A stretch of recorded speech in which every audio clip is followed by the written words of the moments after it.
Here's Carey Lugavere. Hi, good morning, everybody. I just clipped some coupons that I'm gonna never use. I'm gonna kiss my son Max right now, who's holding the camera. How's Mom? It's like her brain has low RAM. Do you remember what the date is today? Well, how about the month? No. We know that Alzheimer's disease starts in the brain at least 20 to 30 years before the first symptom of memory loss. The million-dollar question, actually probably the trillion-dollar question, is why do people get Alzheimer's disease? The rates of Alzheimer's have skyrocketed. What did we change? The federal government in 1980 starts its guidelines. You take away butter, meat, dairy, eggs, cheese, all those things you ate. What do you eat on your plate? What's left? The brain only takes as much sugar as it needs. The overall problem is inflammation. Inflammation burns. What happens in Alzheimer's is you have low inflammation, but chronic low inflammation. This is the aisle of food-like products. Diet, stress, sleep, toxins, all these things have a huge impact. The question is, how far gone are you before it's irreversible? I hope I'm a good mother. You're an okay mother. I need to go back and be closer with my mom. I don't want really to take so many x-rays. Get me out of here. The best way to explain the inexplicable is to compare the human genome as a piano with 23,000 notes. You need to struck 300 of these 23,000 notes to play the song Alzheimer. It's not destiny that you develop this. Diseases like Alzheimer's start long before the symptoms are seen. The question is, what are you going to do about it? You've done all the tests. But it's not enough. You've got to be there to help me. Ma, he said you still got it. You still got it, you still do. There they are in the park for the first time. So now it's really up to us, so we'll do our best.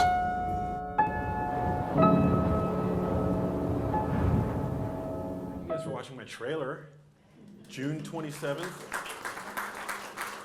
comes out. Thank you, Ray, for having me. This is amazing. What a dream to be here. Such an honor. And thank you to our esteemed panelists. I'm going to give a brief introduction, but then would love to go down the line and hear your sort of personal origin stories as to how you came to engage with this topic. So to my left, we have Carey Gillam, who's an outstanding investigative reporter. I've read a lot of your work. Thank you so much for being here. We've got Dr. Virginia Rauh. Am I pronouncing that properly?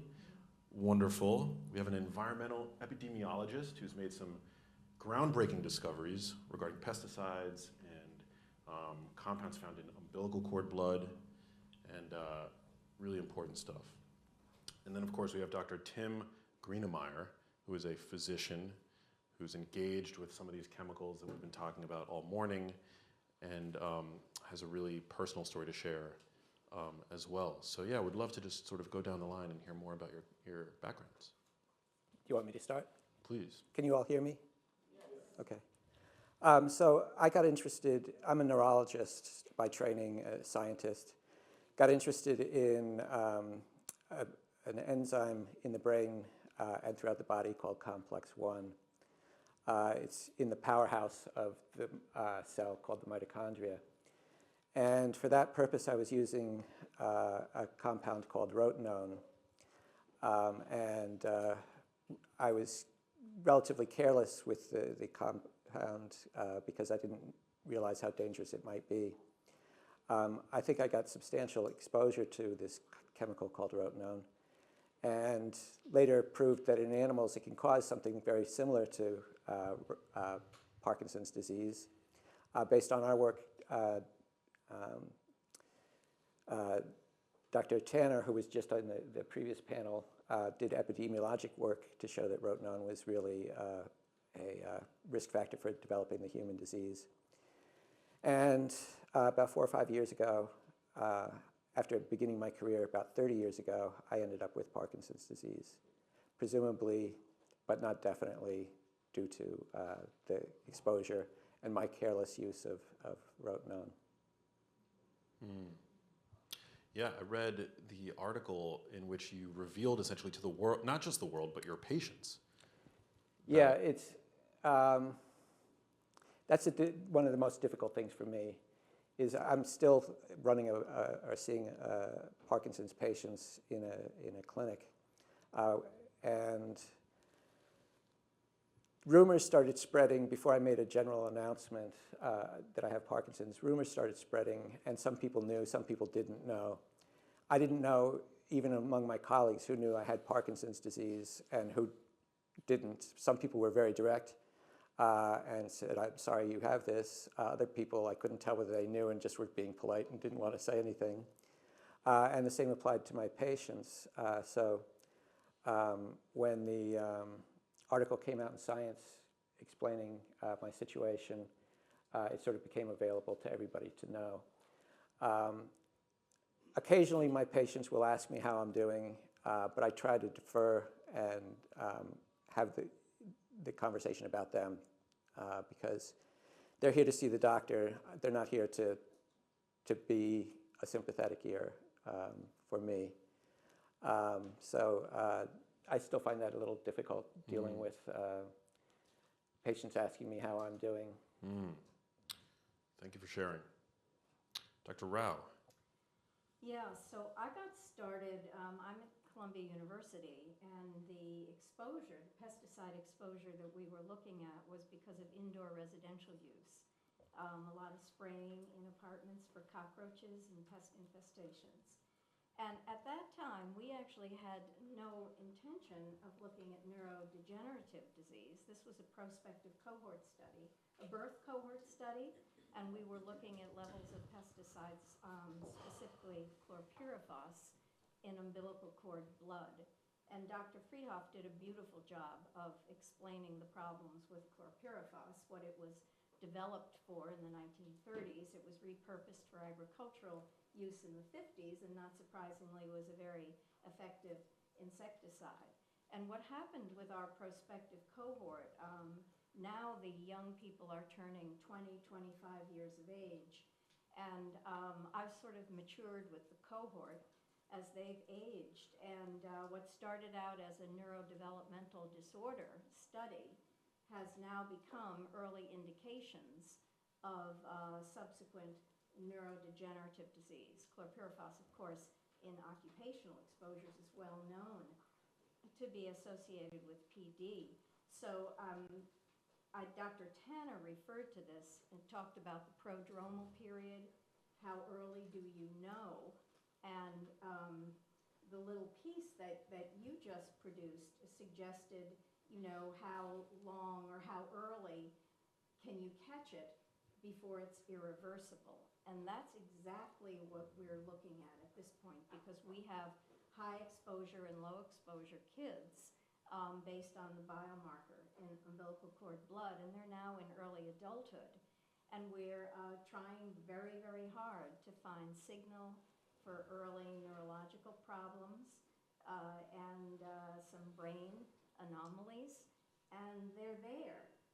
Whether it is going to be turning out to be some sort of Parkinsonism, which is very atypical, we have no idea, and hopefully it won't even turn into Parkinsonism.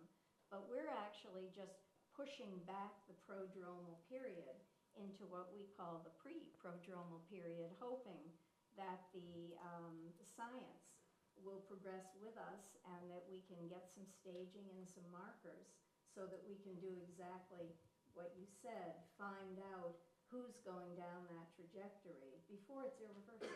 Yeah, so that you can intervene. Wow. Thank you for doing the work that you do. And Carey. Sure. Everybody hear me all right? Yeah. So I'm a journalist and an author. I didn't start down this path intentionally. It was an assignment.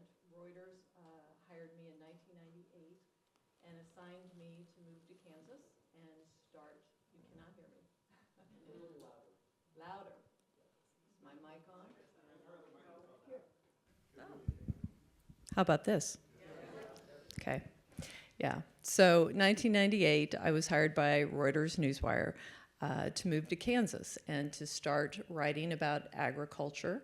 And these companies you may have heard of, named Monsanto and Dow and DuPont and Syngenta and others, whose chemicals and seed products were really revolutionizing agriculture, you know, and the food that our farmers were growing and that we all eat on a regular basis. And I thought it sounded all right. I wasn't too excited about it, but, you know, moved back to Kansas and started doing this. And Monsanto and these other companies were very eager to educate me about how important and necessary their products were, particularly these pesticides, chlorpyrifos and paraquat, glyphosate, some others that I came to learn about. And how they were very necessary to feed the world. And really everybody should embrace the fact that we had these wonderful chemicals. And over time, as I did my job and reported on this subject and read scientific studies and talked to farmers and followed the regulatory process and became more and more educated about this, I came to realize that the story was a little bit different than what these companies wanted us to be writing and talking about. And that, you know, brought me down the path to where these companies really didn't like me very much. And I was no longer invited to headquarters to sit down with the CEO after a period of time, and became subject to a lot of harassment and attack and efforts of intimidation, which was really just a small dose of what I came to learn is what a lot of scientists have experienced as well and continue to experience. So I left Reuters. I've written a couple of books. I write now for, occasionally for The Guardian. And a couple of years ago, I was lucky enough to be asked by Ken Cook from the Environmental Working Group to join up and help try to launch an environmental news outlet, focusing, hopefully, on investigative work as we go forward. We call it The New Lead, and I encourage you to check it out. We have done some investigations, particularly on paraquat, which connected me more to Ray and got me here today. So I'm hoping we can talk more about that. Yeah, we've talked a lot about, you know, how occupational exposures, hobby level exposures, you know, obviously dramatically increase risk. You're, you know, being directly exposed to these toxic chemicals. But I'm just curious, as a consumer, how prevalent are these chemicals in the food supply? Well, I don't think it's clear, actually. There have been some experiments done in the Pacific Northwest where a lot of these chemicals that are in the food supply, taking children off a regular diet and putting kids on an organic diet for a period of time and watching the levels drop. Urinary metabolites, most likely. I don't know. I think that we know where it is sprayed.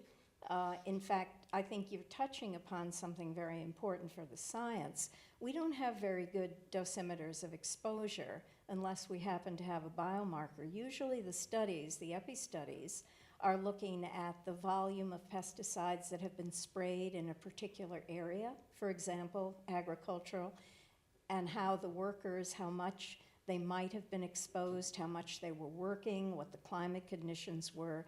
But it is not exactly a very clear dosimeter of exposure. So some of the studies are a little bit inexact in that way.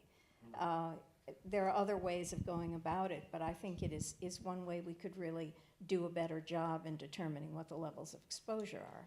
Wow. The pesticide that you're an expert in, chlorpyrifos, am I pronouncing that properly? Is that being used on food? Yes. It's certainly the early, the EPA action in, say, 2001 was to eliminate initially indoor residential use.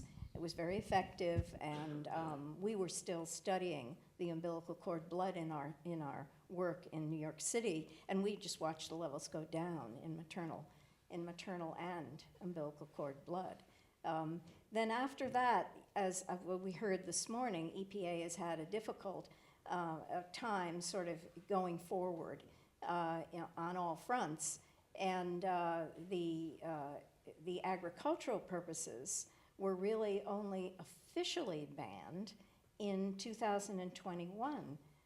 And I think we thought we had really won at that point, that it would be eliminated. And of course, it's been a bit of a boomerang.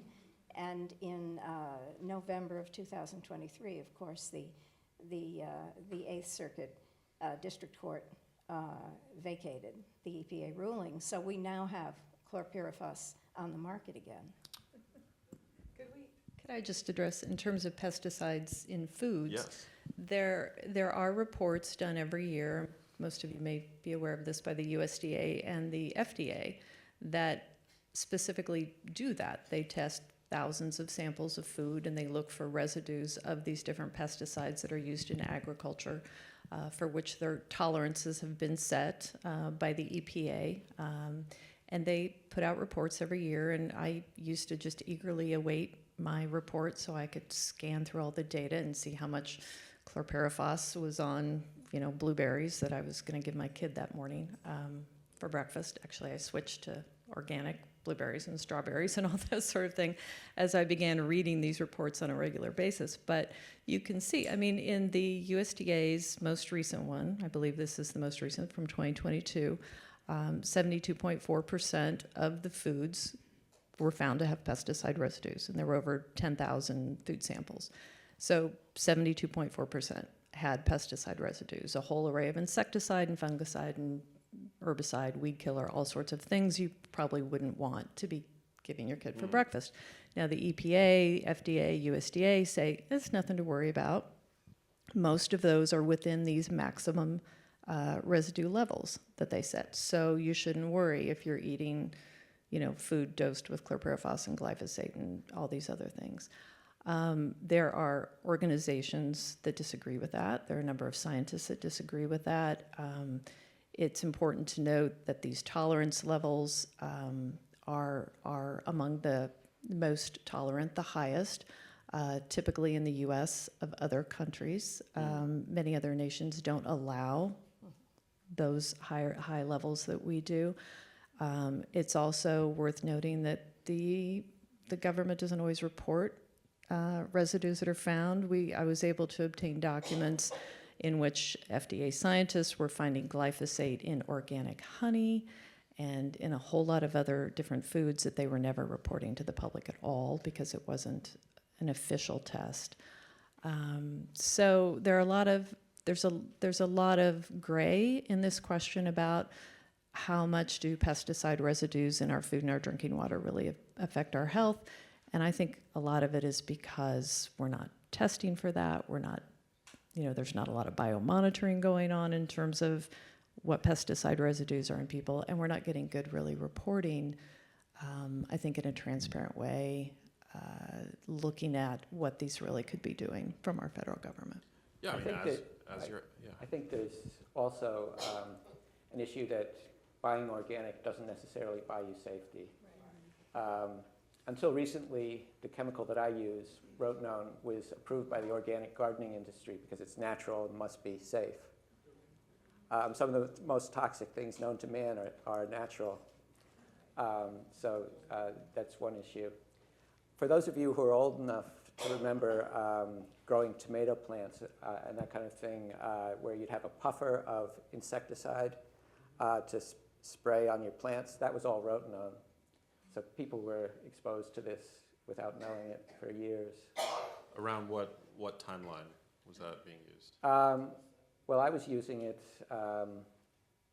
25 years ago, 30 years ago in my household garden, and it was in the years before that. So.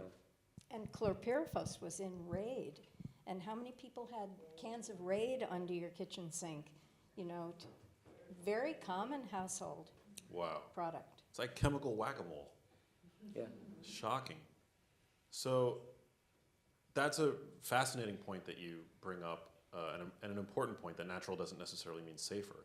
So what is then the alternative, the safest possible alternative for consumers? Because I unfortunately have to navigate the world of social media due to what I do, and organic is a controversial topic. You post about organic, and some people are very, all they eat is organic, and then others will say that organic doesn't mean pesticide free. It doesn't, natural pesticides aren't necessarily safer, and even and there's not necessarily a nutritional benefit to eating organic as well. And I think that's consumers today they're at the receiving end of many competing messages.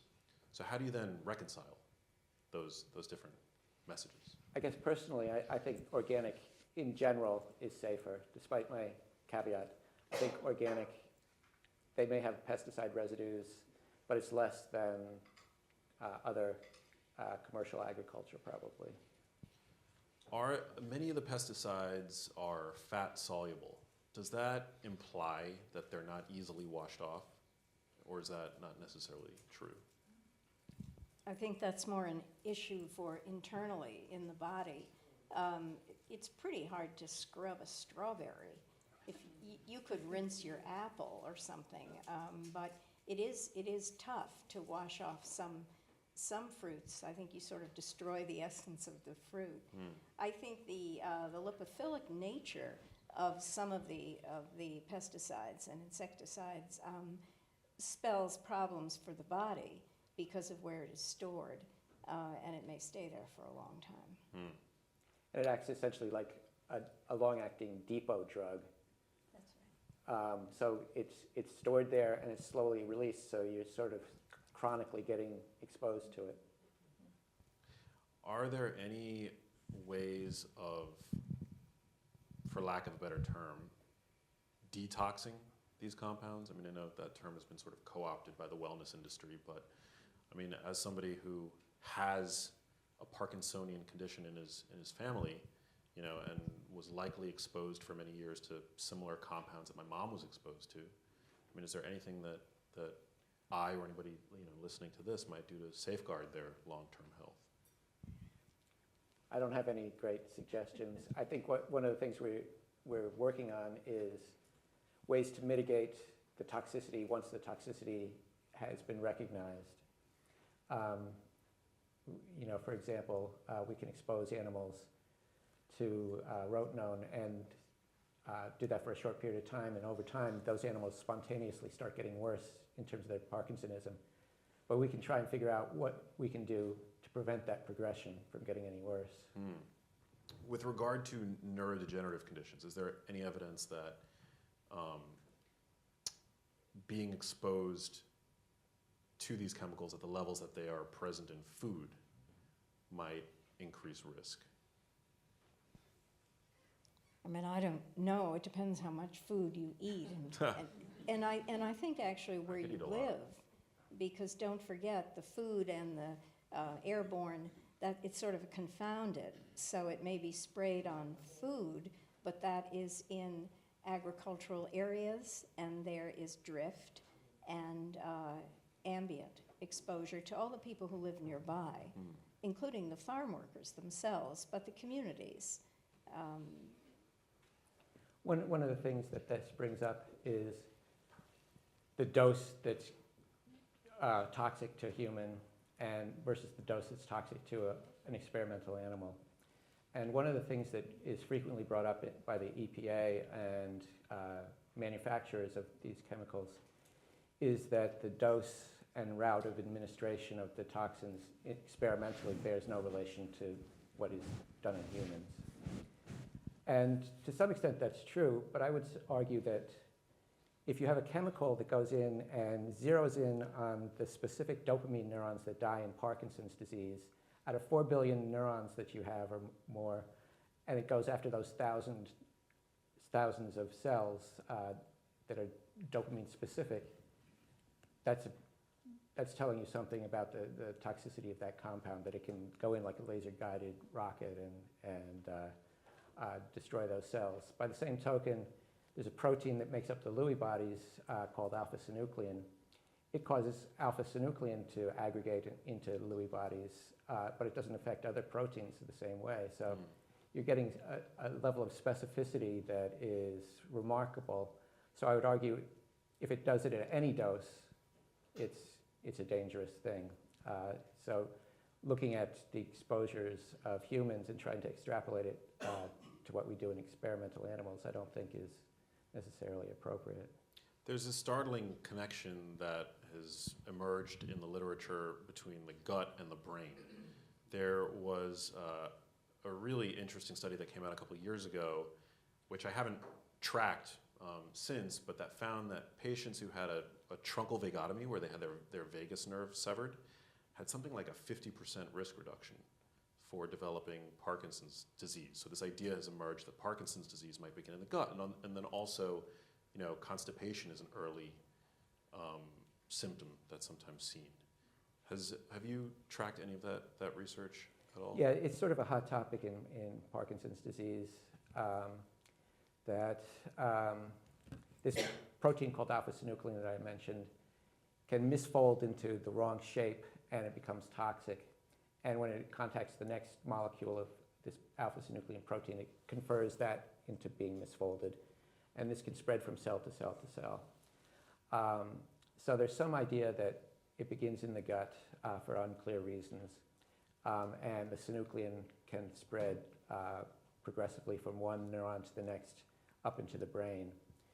By the same token, it can begin, as we heard from somebody this morning, I think it was Dr. Corey Slechta, who said that you can absorb things through your nasal mucosa and get it into the brain rapidly, and then it can spread throughout the body. So I think it can spread in multiple directions, but it probably does spread from one cell to the other. Regarding the weed killer paraquat, there was a very nice model made by somebody at Penn State where they put very small doses orally for, I think, a week into the stomach, and they got synuclein pathology in the gut, and then it spread through the vagus nerve to the area of the brain that's affected in Parkinson's disease, the dopamine neurons. And if they cut the vagus nerve, it could be prevented. So one of the points of this is that the toxin doesn't even have to get into the brain. The toxin could just act on the gut, yeah, and get it in to the brain sort of secondhand. Terrifying. But I guess also empowering, because... How so? Well, empowering in the sense, I guess, because we have agency when it comes to what we're putting into our guts, essentially. No? Share, please. No, I don't know. Feel free to disagree. Well, unless we're all going to be out there and have the ability to test all the food that we're eating to see exactly what's in it, and the water that we're drinking, and and the rain that's coming down, from the sky that is also laden with pesticides quite often. I don't know how much agency we really have. I think our exposure is highly involuntary, and that's part of the tragedy of it, right? And it may start early, before there's any clinical indication. And you're starting a process in motion before you've had any, cell death in the brain. And I think it's very difficult right now to intercede if we don't know how long the prodromal period is. So it's really, I think, worthwhile to take the long view. There's a lot more epidemiology that needs to be done. So what then is the solution? A policy-based solution? What can we do? Well, there's prevention. I think at one level is switching to the European point of view, that you have to prove something is safe to get it into the marketplace, rather than once it's in the marketplace, have to prove that it's unsafe. Guilty until proven innocent. Right. Yeah. Carey? No, I don't think the precautionary principle, I think it's not handing somebody the green ticket until they prove that it's safe. I mean, so often here, despite what we heard this morning from the EPA official, our US EPA really does, and there are many documented examples, bend over backwards to be friendly with and cozy with these chemical companies that are making billions of dollars off selling these pesticides and other substances. And regulation and restriction doesn't doesn't often follow the science, at least not the science that is independent science. And, again, it's not opinion, it's not unfairly going after the EPA. It's documented and has been reported over many, many, many years that the EPA is not properly and timely responding to scientific evidence that shows us that these substances are very harmful to our health and to the environment. But it's a heavy lift for the EPA. If you figure 4,000 or 5,000 synthetic chemicals are introduced annually, what do you think? 25% of them are neurotoxic? I mean, there aren't even enough mice, to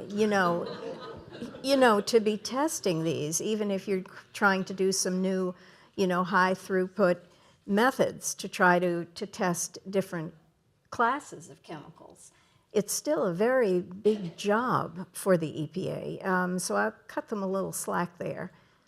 I think also when you're looking at something like the pathology of Parkinson's disease, it affects a very specific set of neurons or nerve cells in the brain, and it takes some sophisticated, specific interest to look at those in doing.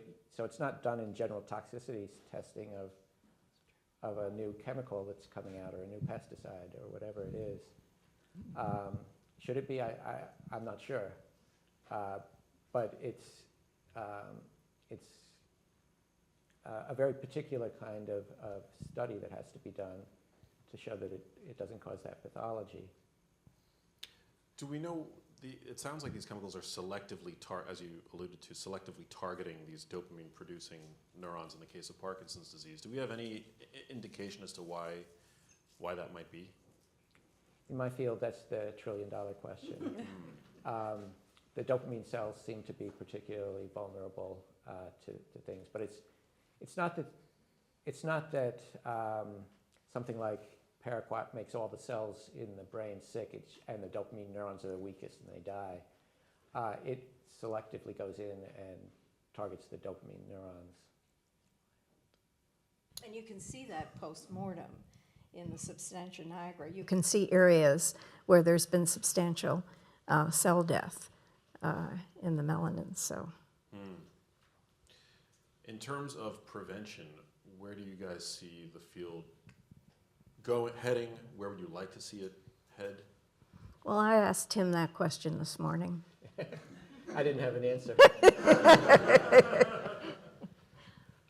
I'm not sure, other than the kinds of things that we've been talking about with fundamentally rethinking how we approve new chemicals or that kind of thing.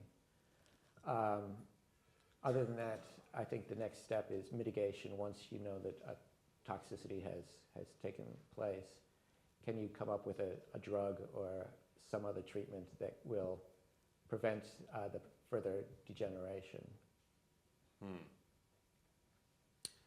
Carey, what do you think needs to happen for these companies? Because Syngenta is the company that you kind of blew the lid on, and this really powerful expose.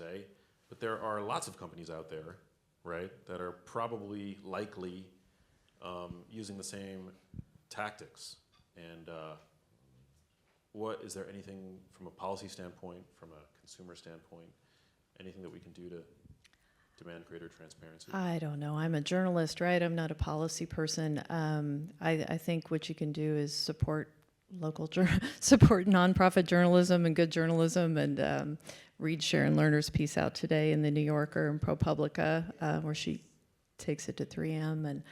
And you have examples across multiple industries of this sort of thing. It's a playbook. It's become perfected by companies in oil and gas and the agrochemical industry, and maybe started with tobacco, maybe before that, but it's a playbook and it's a strategy, and there's a lot of money behind it to deflect and to hide and to deceive and to manipulate consumers and policymakers. And in the case of Syngenta, their own internal documents, which I was fortunate enough to get my hands on several thousands of those, that they've been trying to hide and keep in the dark and are supposed to be all secret confidential, show very clearly that they knew about this impact on the brain, and they knew it crossed the blood-brain barrier, and they knew that it affected these dopamine producing neurons decades ago.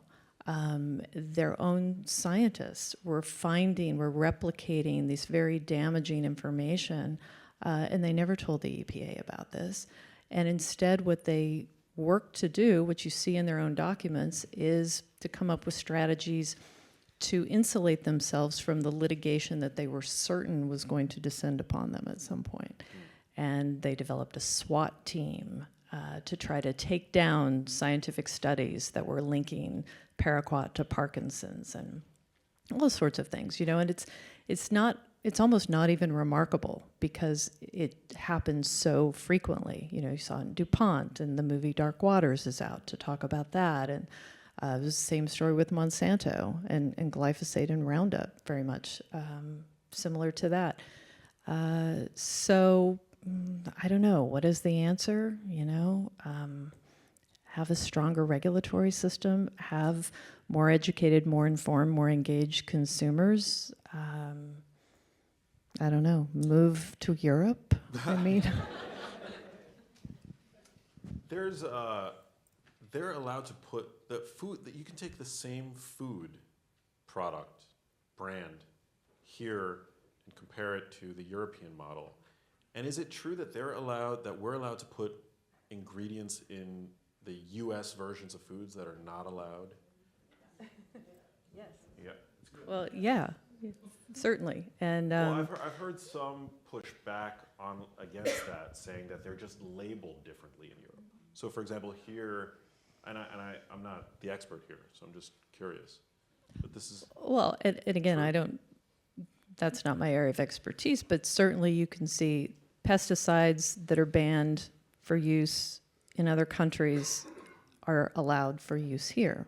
So, and the amount of residue of pesticides and other things that are allowed in foods in other countries is different than it is here. We have a much more lenient and corporate-friendly system when it comes to the chemicals that are used and the substances and additives and pesticides that are used in growing our food. Wow. So, what is it? More power to you. The democratic system, greed is good. I don't know. Capitalism is the greatest thing ever. Whatever. I don't know. Well, so how do I, selfishly, I reach consumers? That's my job. It's what I do. It's my passion, is to help people, see a roadmap towards a healthier future. What might that look like from a consumer messaging side? The translational aspect of all this, I think, is so important.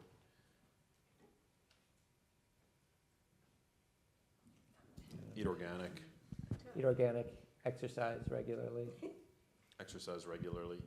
I think, again, I'll just come back to journalism. I think we all, if we're concerned about our health and the health of our families, we do have a responsibility to try to be educated and be engaged, right? And to read and to try to understand what is my exposure in the environment and what am I feeding my children. And I think for every individual, the answer might be different based on your own, perspective in your situation. And maybe you can't afford to buy all organic, or maybe you don't think it's that important, but maybe you feed your kids strawberries every morning and you really want those to be organic, right? You make choices and you make decisions, but you really need to be informed to start with. I think part of the problem is it's hard to be informed. Even if you try to listen, each week there's a medical story that conflicts with the one from the previous week. And so I think it's very hard for the average person, even for me, who's relatively sophisticated scientifically, to know what to make of the science of some disease that you don't necessarily have a big investment in. Then I would take it one step further. I think public health messaging is tough because it's really, and we just went through it with the pandemic. It's a prevention, risk sort of logic, and I don't think it's really a very easy thing for the public to grasp. It's an easier thing to say, well, eat organic strawberries and blueberries. And, but that's such a tiny part of what we're talking about here. You're talking about messaging, getting it out. And I think it's tough. It's not very sexy sometimes. Public health is, it's sort of boring when it works. Yeah. Public health has taken a beating since COVID. Certainly. Yeah. Public health messaging. What do you think? I've always wondered this about, I'm taking over your role here now.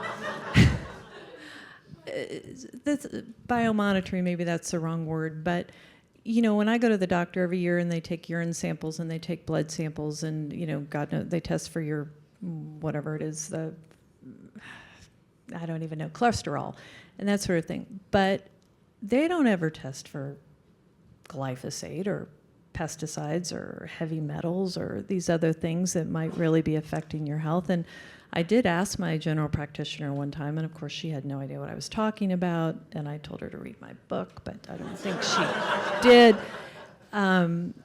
So, should we be advocating for something like that through our Centers and Disease CDC, and or what should we be doing? Well, I think you're talking about screening, and we're pretty good with heavy metals, right? For mercury and lead, and but I think screening is very expensive, and would not necessarily be acceptable.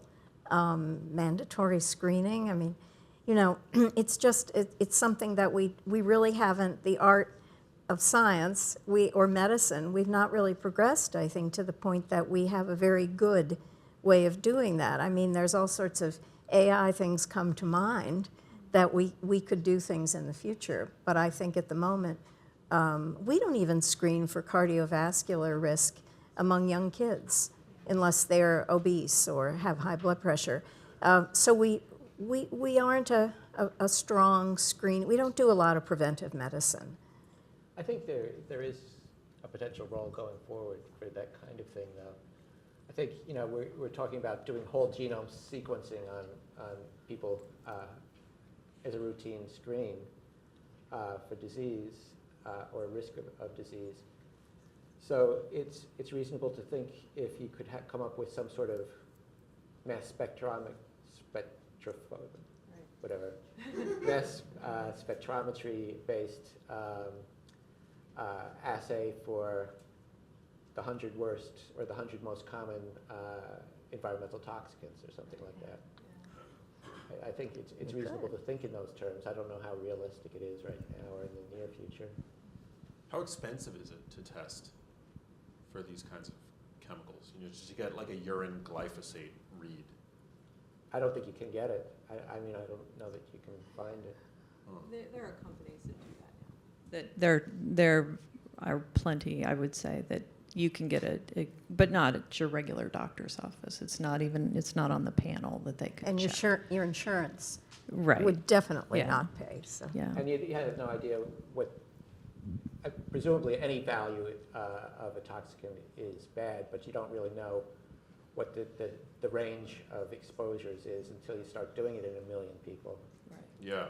I mean, if brain diseases are the second leading cause of disability worldwide, Parkinson's disease is the fastest growing brain disease. Alzheimer's disease just became the #1 cause of death in the UK, I believe. And it would seem logical that having these screenings on your annual physical would make sense. Do you think there's a corporate, the fact that these chemicals are so commercialized, that there would be pushback were that to become I think it's all of the above. They're definitely at the table, and and some scientists would think they ought to be because it's part of our economy. But I think it's expensive, and I just think our system involves intermediaries. They're called insurance companies. And to some degree, they control pricing in our healthcare system. So I think it's challenging. That means I don't have a good answer for you. Yeah, I mean, I would in a heartbeat want to know my level of glyphosate, or whatever, how much paraquat is coasting through my veins right now, Very interesting. I think we have time for a few questions.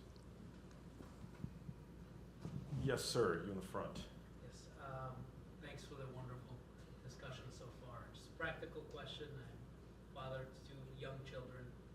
When it comes to the dirty dozen and the clean 15 fruits and veggies, do you lend any credence to that? Any recommendations or suggestions in that regard? I was just asking about the dirty dozen and the clean 15 and what the members of the panel think about that.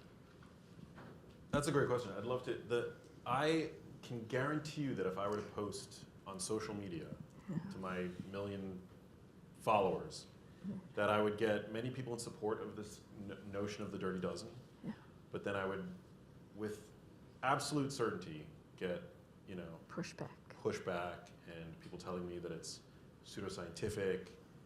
So yeah, what is your read?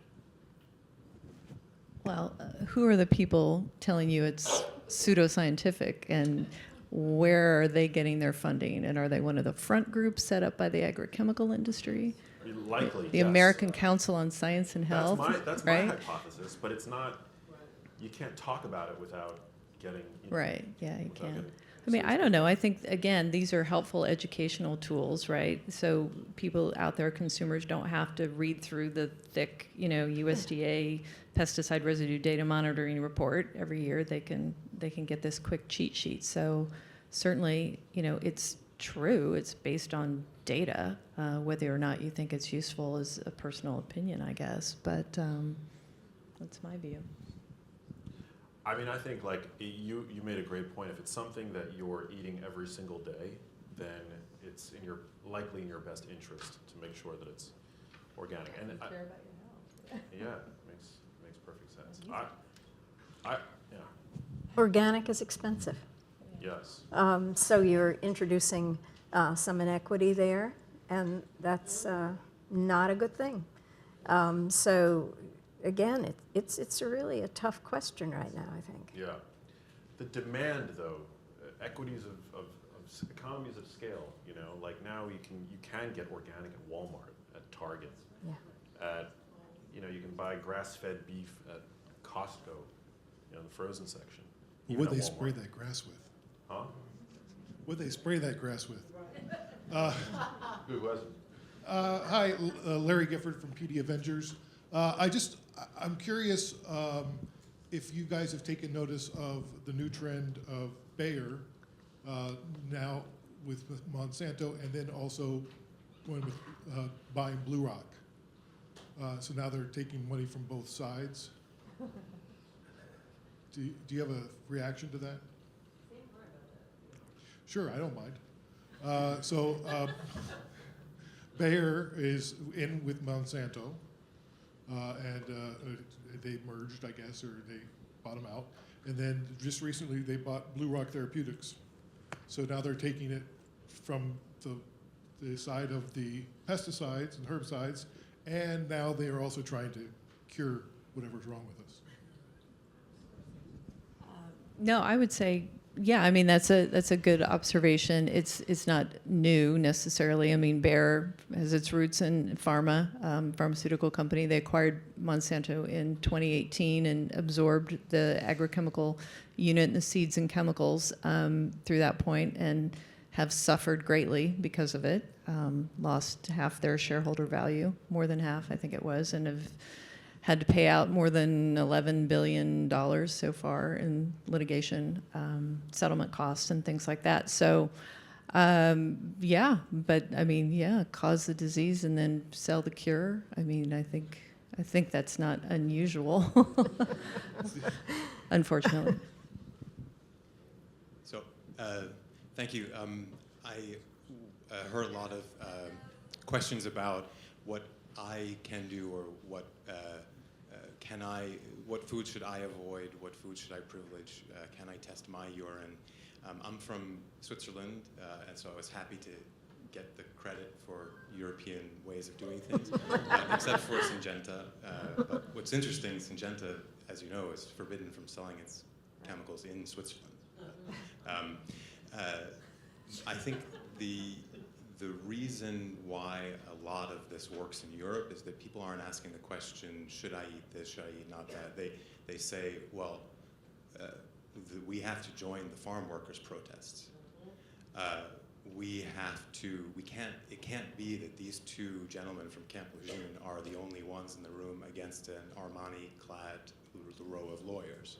We have to help them. So I know if you have 1 million followers, I would maybe impress upon you to get them to get out of the conversation of should I eat organic or not organic, but why do we have these pesticides in the first place in our food supply?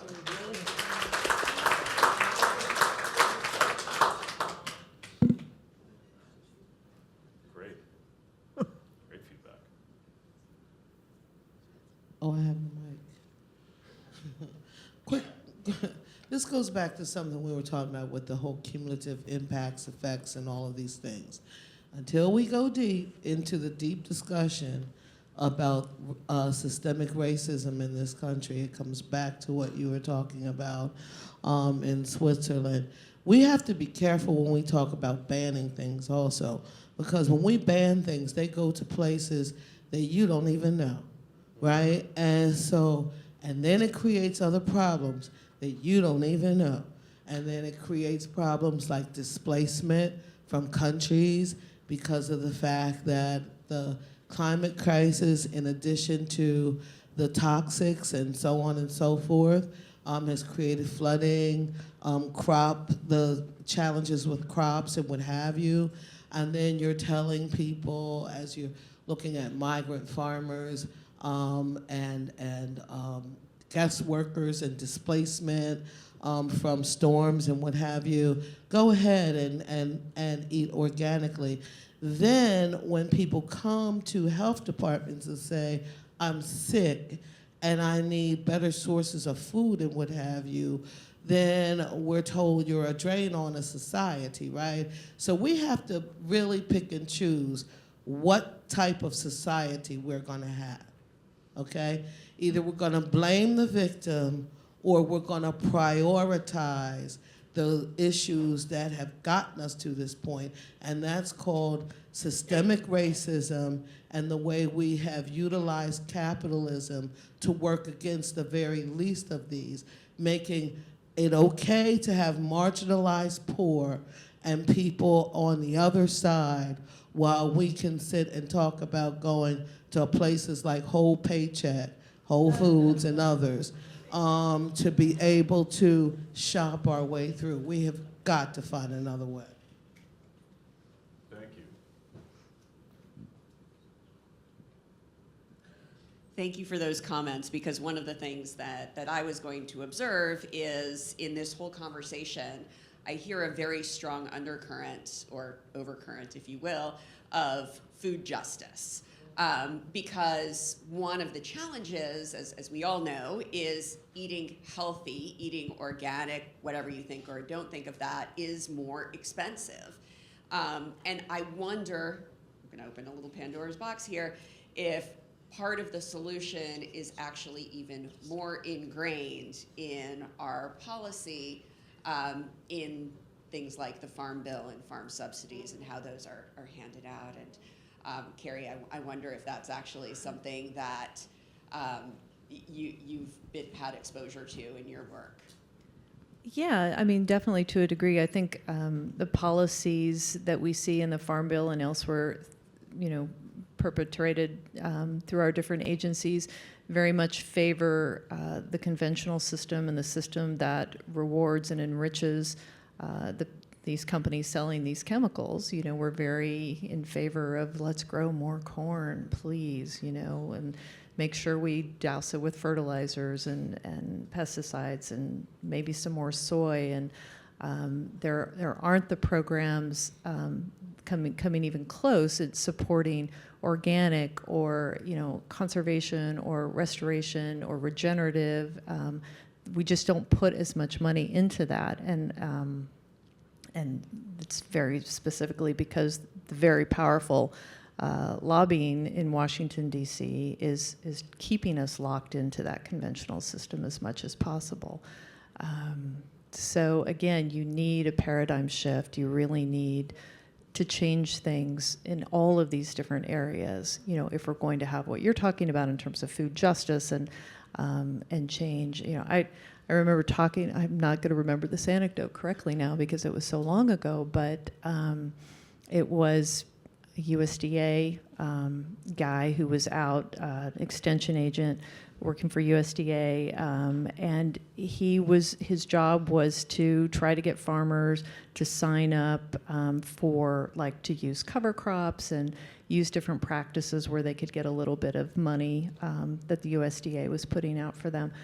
And I said, oh, so you're telling them they don't have to use herbicides then, right? Because they're going to be doing all these other things. And he said, well, I'm not really allowed to, like, try to sell it that way. You know, that's sort of the goal, but we're not allowed to say that, you know, out loud, because I'm with the USDA.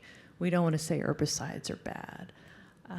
So we need to change that, right? We need to get over that. Well, what can I mean, you know, one area that I'm more familiar with is the, you know, consumer awareness around certain endocrine disruptors. For example, bisphenol A. You know, many consumers now for the past, I would say, decade have become aware of the endocrine disrupting effects of bisphenol A, which was actually approved in the 20s as a hormone replacement because of its strong estrogenic effects. Now it's for the past century it's been used to make plastics instead. Consumers have thankfully become aware of it.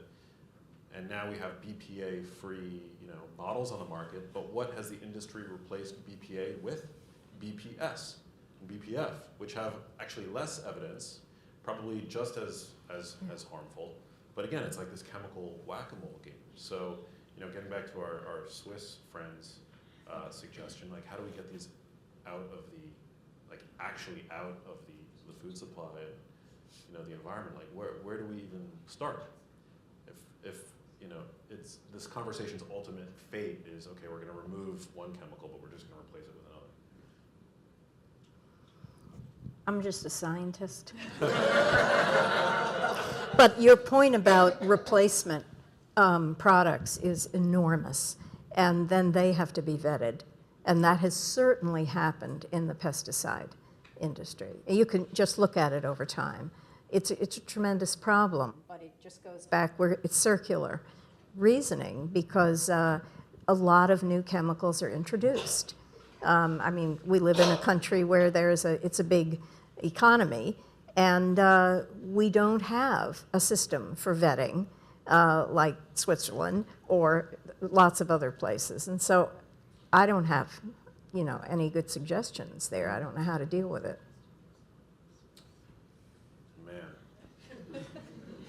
I have a quick question to dig a little deeper into the money. Carey mentioned some, you know, more bullying and misinformation coming from companies, but could we talk a little bit about more insidious money, like, hey, who's funding your news report, and hey, where is this professor's funding coming from? Because I think it's also a problem on the academic research side for certain individuals. Yeah, well, you guys can speak to that more than I can. Again, my experience is, yes, certainly. You know, there's a lot of corporate money that goes into our universities. The agrochemical industry spreads it quite liberally through our land-grant universities.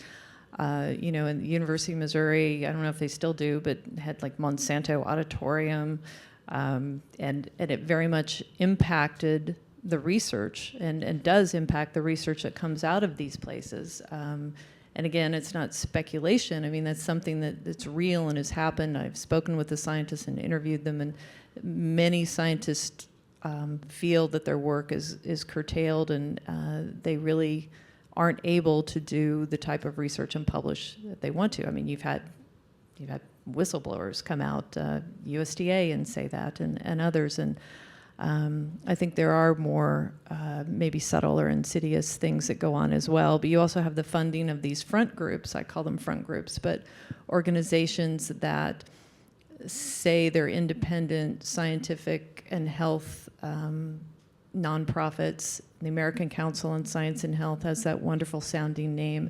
And they are and always have been funded, by these big companies that they defend. And if you look at their emails, which they really don't want you to do, you see that. And you see them saying, hey, can you give us some more money? We've been working really hard to defend your product, and we'll keep on doing it. And they attack scientists and journalists and others and put out misinformation, like attacking, Dirty Dozen and that sort of thing. So it's pretty strategic. What has been your experience? Well, I mean, are we muzzled? I've not experienced that. We've had a huge attack from agrochemical, and that's been very public, where we will publish a paper and then we'll have a rebuttal, or we'll have an editorial about it, or people will stand up at conferences. But does that mean that we are muzzled? I think it's an individual experience, and maybe it depends upon your university or how you're funded. If you're NIH funded, you don't have to answer to pharma. But there are lots of sources of funding that come into major universities, all kinds of universities. I can't say it's not corruptible. Yeah, my experience is from somebody who gets most of their funding from the National Institutes of Health and disease-related foundations.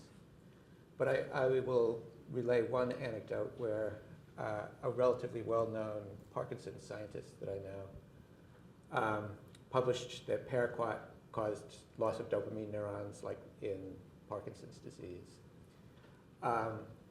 Then he published a paper with Syngenta scientists that said the opposite, and he didn't cite his first paper. Wow. Crazy. I just wanted to, sorry, thank you. Thank you all so much. And say Witherspoon with the Children's Environmental Health Network. So kind of threading the last couple panels a bit. We can never start too early. The prenatal exposures are very real. They're very well documented. And actually, it's not even maternal, it's also paternal exposures, right? And very much appreciate the voice that's been brought in here by our impacted families. But at the end of the day, all of us, right, know someone, if not ourselves, dealing with some form of, or multiple forms of negative health outcomes. I would make the case that we have yet to see in this country a movement, because movements in this country have been successful. They're successful because of the grassroots people effort. We're all tired of being sick and tired, right? There's never going to be enough money. The point is, how do we demand the fact that we're not going to allow our consumer dollars anymore for those that have the choice to decide what's in their grocery stores, if they even have one? Where's our consumer campaign? Where is the place where we say you can put them out there, we're not going to buy this stuff? So education, I would say, costs time, but it doesn't cost money. So that building of the awareness, we're there. I've been at this 25 years. Many of my colleagues have been here a lot longer than myself. We're there. There's always more people to educate, but there's a huge conglomerate of folks that are ready to act. Many of them, most of them in this auditorium. I make the case, we're talking about a campaign of the size we have never seen. It seems big and audacious. Water, air, food, and built environment exposures. Too much work in our silos. Health impacts over here, different health impacts. The funding only funds you in certain areas. We need to blow that up and create our own movement and encourage those to follow us.